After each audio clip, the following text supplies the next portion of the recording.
Хөх тэнгэрийн аялгау.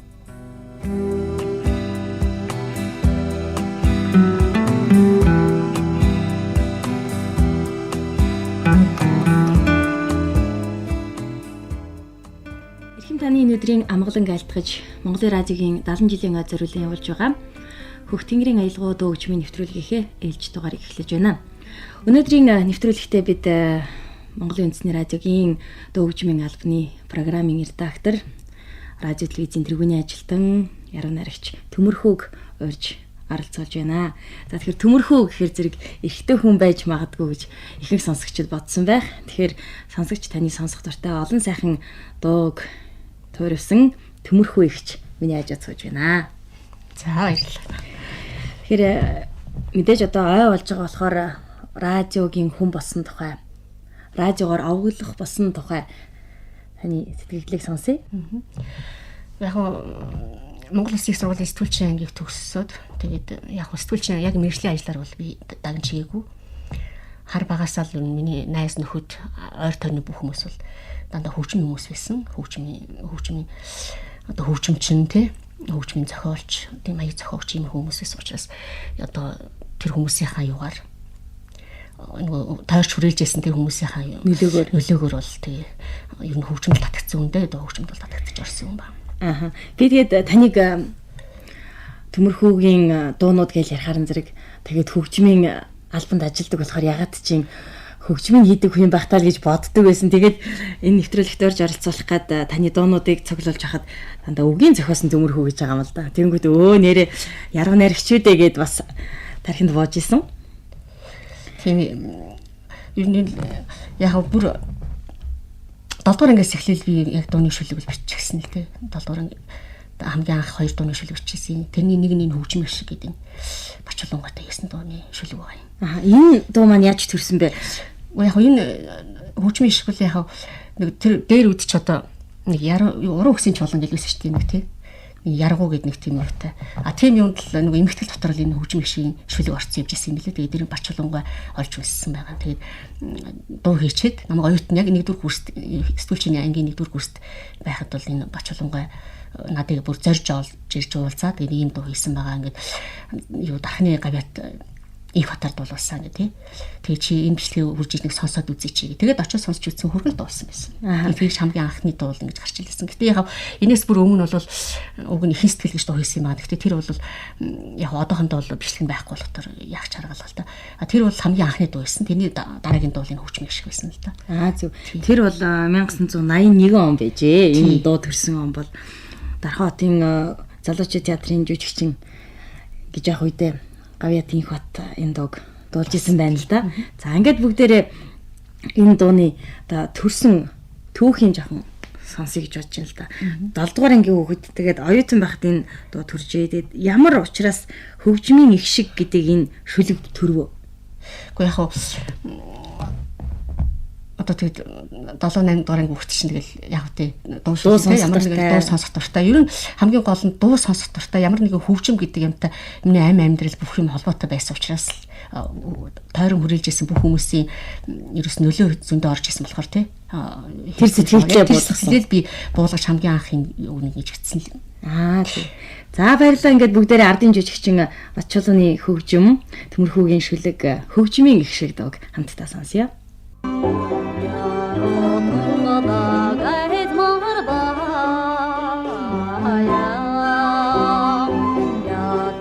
kênh Ghiền Mì Gõ để không bỏ lỡ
Түрүүн би бас танаас сонирхож асууж исэн радиод орсноос хойш хөдөөгадаа сурвалжилгаар явж ивөө үгүй юу гэд.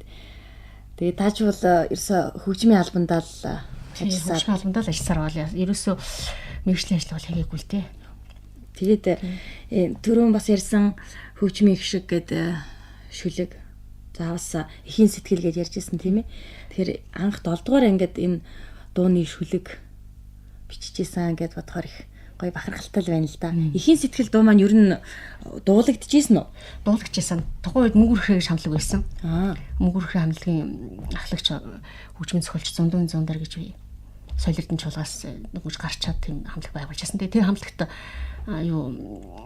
Зундар өвтөрийн зөндөө олон дуу байдаг л та. Бараг 10 дуу битэр хийсэн байдгийг.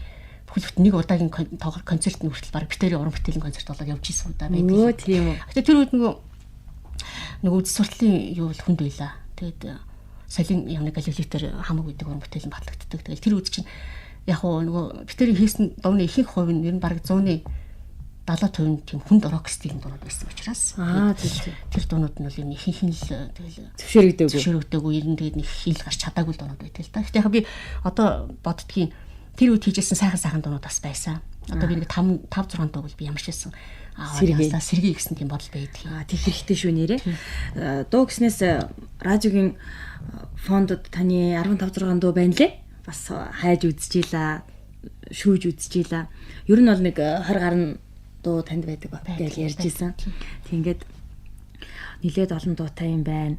Тэгээд дууны шүлэг, дууны үг, хөгжмийн хийх, аяын хийх гэж бас ялгаатай шүү дээ, тийм ээ.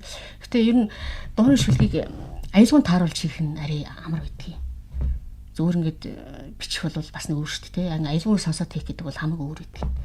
Хөг нь их ойлгох сонсоход яг гэвэл яг тэр аялгауг сонсчод за энэ аялгау нэг иймэрхүү хөвгтэй байх юм байна. Яг иймэрхүү юм бол өгүүлсэн байна гэдэг мэддэг байхгүй.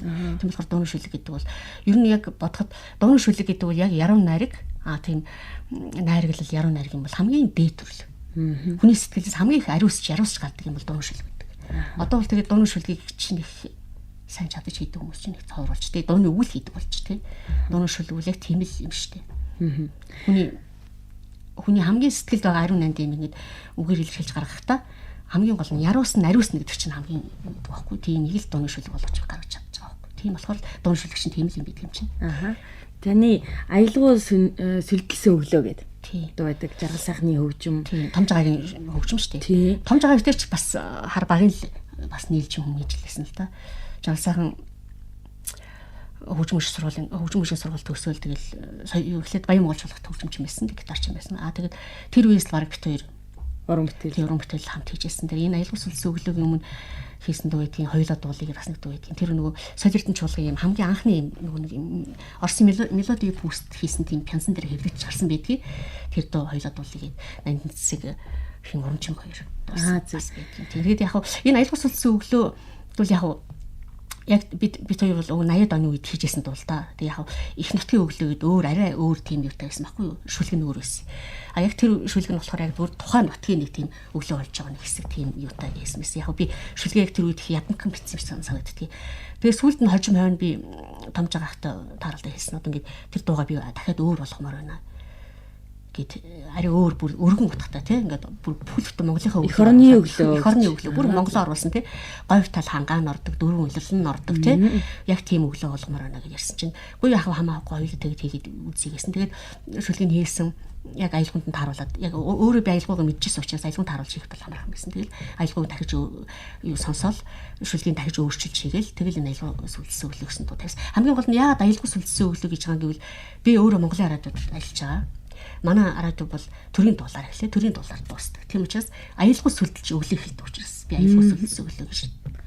Их сайн утга агуулгатай дуу шүү дээ. Тэгээд эхлээд аялгаугаа та сонсцоод шүлгийг бичсэн үү? Тухайн үед бол би зөв шүлгээ биччихсэн байж байгаа. Тий, аялгауг нь хэлчихсэн байсан. Яг дараа дуулаагаа хийхдээ би аялгаугаа өөрөө мэдчихсэн учраас тэрийг аялж өөрөө яагаад сонсож байгаа. Тэгээд би үгээ хэлжсэн байхгүй. За. Энэ бол цэвэр өглөөний тухай дуу. ерөөсөө өглөө болж байгаа л тийм өглөөний тухайд дуу гэдэг. За баярлалаа. Ингээд Нюанс хамтлагийн дуучин Өнөрбаатар солиорлогын их сургуулийн оюутан Инхрил нарын хамтарч дуусан дуу тийм ээ. Ингээд аялгуу сүлдэлсэн өглөөг тосон авна уу.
Сонсогч та бүхэн Хөх Тэнгэрийн аялгаа нэвтрүүлгийн ээлж дугаарыг хүлээн авч сонсож байна. Өнөөдрийн нэвтрүүлэгт маань радио телевизийн дэргэний ажилтан Яруу найрагч Монголын радиогийн дуу хөгжмийн албаны програмын редактор Төмөрхөө оролцож байгаа юм.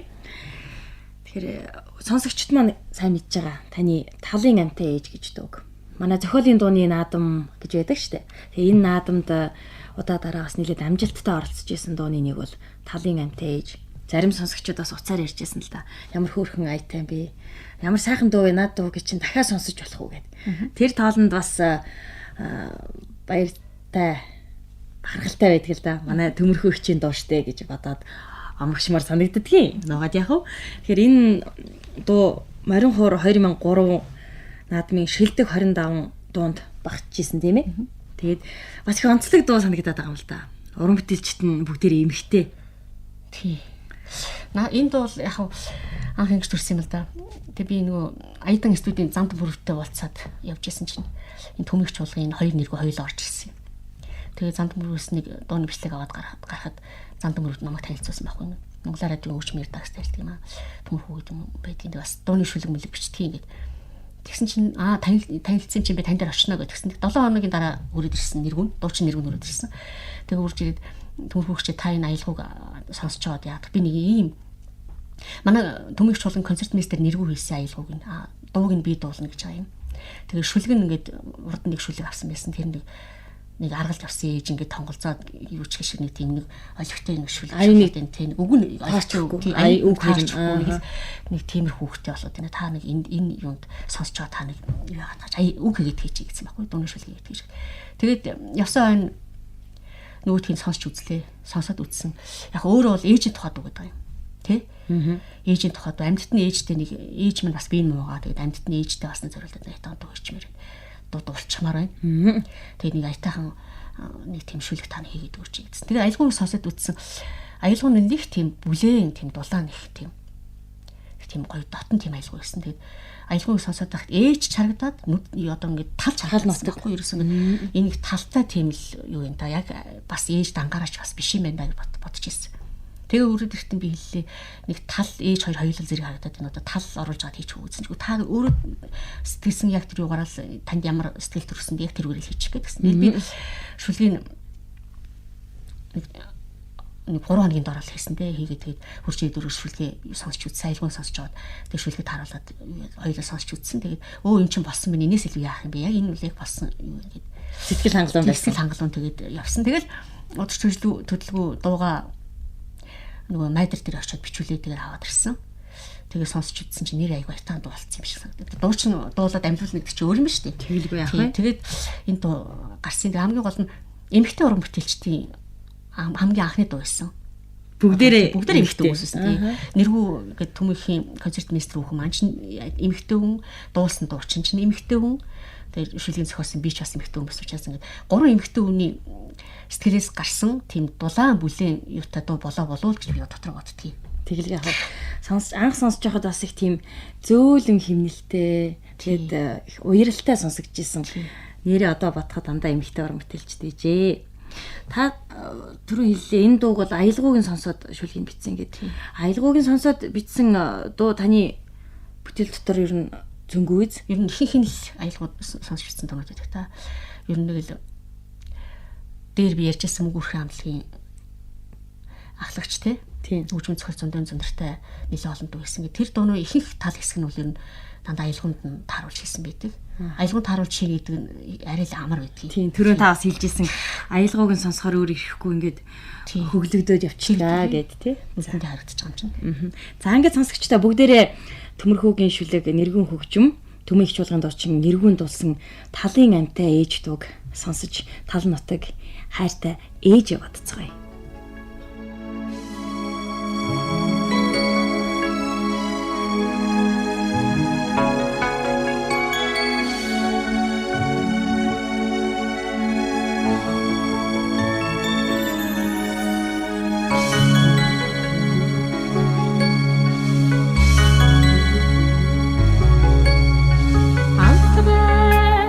Бусбарай би гэмээ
Төмөрхөгч та ер нь хөгжмийн зохиолчдод тодруулах юм бол ямар хөгжмийн зохиолчдод ганцэг нийлэн уран бүтээл төрөж авда.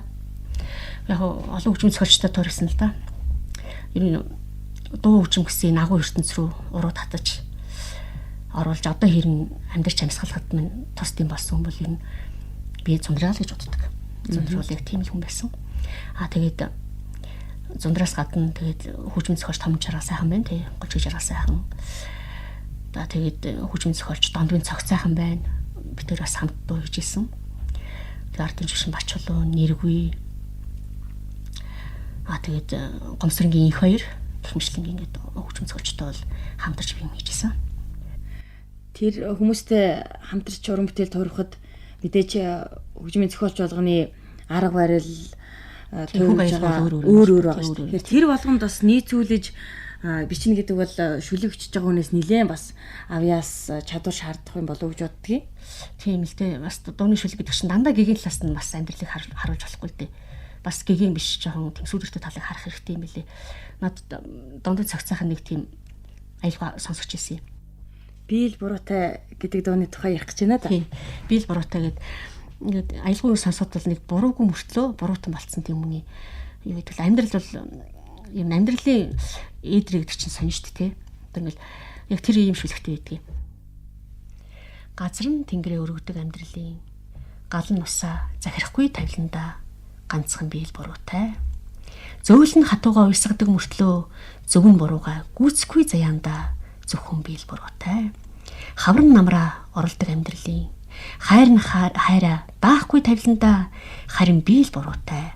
Цэцгэн байглаа чимдэг мөртлөө цэцэн нухга дийлэхгүй заяанда цэвэр биел буруутай гэсэн юм туншил орж ирж байсан юм. За баярлалаа. Түрүүн та бас нэг биш удаа хэллээ. 100 дараа битээр уран бүтээлийн ганцхан нийслэл найзууд байсан. Намайг одоо энэ хөгжмийн дууны шүлэг бичгээд одоо нилээ их хөглж гисэн хүн гэдэг. Томоогүй жаал гэ та хоёрын нэг гоё дуу байдгийн. Дуу чинь насан дагтахын дуусан. Томоогүй жаалыг бол бас аялгауг нь сонсож байгаа л хийсэн дуу шүү дээ. Тэгээд манай Зундрын нэг хамгийн бага хүү гэдэг юм да их шиг гэдэг. Тэрэндээ зориулаад хийсэн дуу юм. Тэгээд нэг юм аялгау байна. Би нэг хүүдээ нэг юм дуу зориулаад хийсэн чи нэг сонсож байгаа. Яг сонсож байгаа тий. Нэг хүүхдийн яг ямар хуу талыг харж чад яхаар вэ тий. Бичгээр чи нэг сонсож байгаа яагаад. Тэгээд тэр сонсож үзсэн. Нэг сонсож үзэн гутаа би баг аялгауг тогтооцсон л доо. Тогтоочвол тэгэл 2 хоногийн дараа Зундрал уцтай хийсэн гэд нөгөө шүлэгч болчих шиг боллоо та ирээд сонсох уу гэдгсэн. Тэг хурж нөгөө шүлгээ сонсч үзээд аялгауга манай нөгөө концертын том студид гэдэг чинь тэний нөгөө юун дээр төгөлдөр урд хэрэгтэй байлаа сууж байгаа тэгээд энэ дууг ясяа үгэнд таарад тий болсон байсан.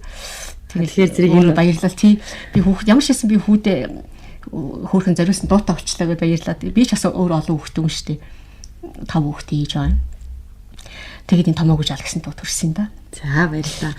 Ингээд өнөөдрийн нэвтрүүлэгт завчилж оролцсон их баярлалаа. За сонсогч олон маань таны олон сайхан дуунуудыг сонсох дуртай, дуулах дуртай байдаа гэдэгт эргэлзэх юм алга.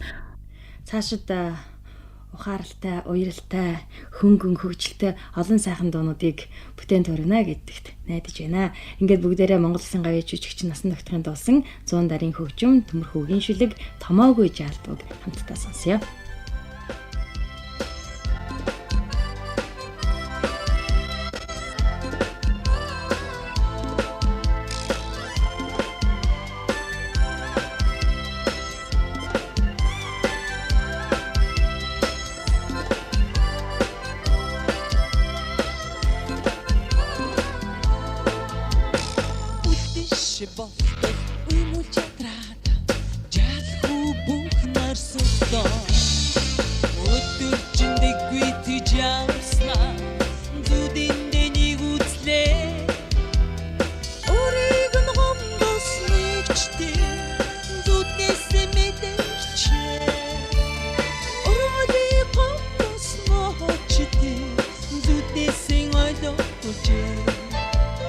When you quick and come over,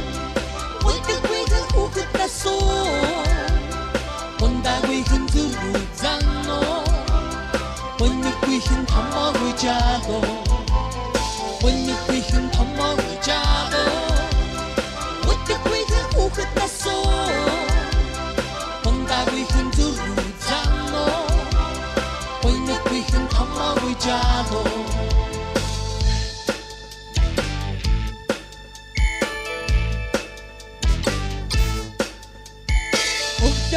Boston лонтож ханаад жаалхуу эрцэрэгтэй шинжин зүдэстэй ортас мартчихлаа хатаасан дээр сүнсэн ши зүггүй тэжээлээ хами мачулик тэр ороо хатан уимулээ хинэггүй тамаа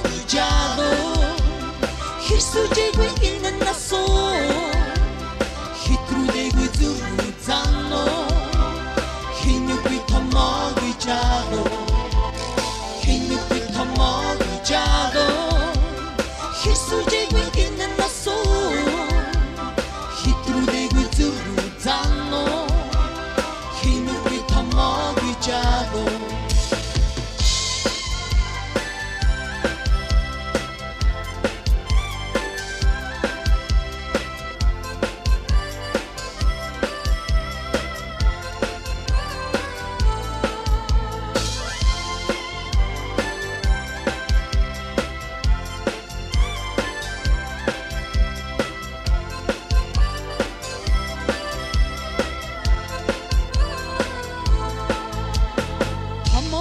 Жаадын ухаан өдрөөс өдөрт тэлнэ томчуудыг хийсэн бүхнийг тунгаах гэж ирмэзнэ томооны жаадын аран шиг жидэс жилт тогтно томчуудыг хийсэн бүхнийг тусгах гэж тэмүүлнэ Өнөхгүй хэн томоогүй жаадо өдөргүй хэн хүүхэд насоо ондаггүй хэн зүрхүү заано өнөхгүй хэн томоогүй жаадо өнөхгүй хэн томоогүй жаадо өдөргүй хэн хүүхэд насоо ондаггүй хэн зүрхүү заано өнөхгүй хэн томоогүй жаадо